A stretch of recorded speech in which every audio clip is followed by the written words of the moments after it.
Imagine an empire so vast, its reach touched almost every island of Southeast Asia. An empire that ruled the seas, controlled the spice trade, and left behind legends whispered for centuries. This was Majapahit, the forgotten giant of the East. But here's the question. If Majapahit was so powerful, why did it vanish into the shadows of history? It all began in the late 13th century.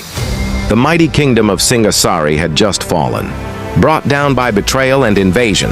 Out of the chaos, a prince named Raden Wijaya escaped into the forests of Java. There, in a land filled with bitter maja fruit, he planted the seeds of a new empire, Majapahit.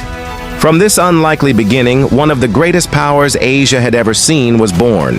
But no empire becomes great without ambition.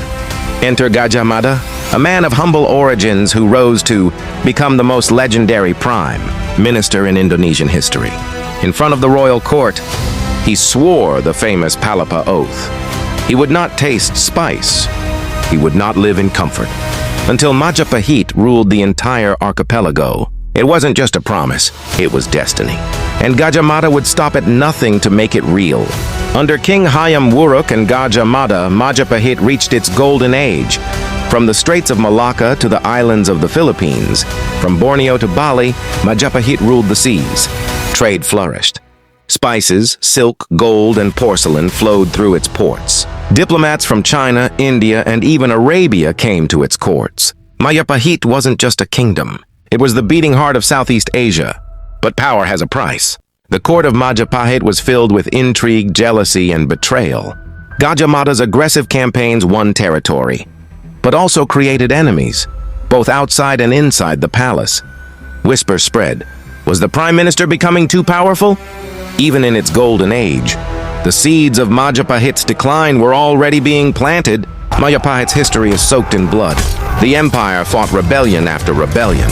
Rival kingdoms rose, foreign fleets attacked, and vassals tried to break away.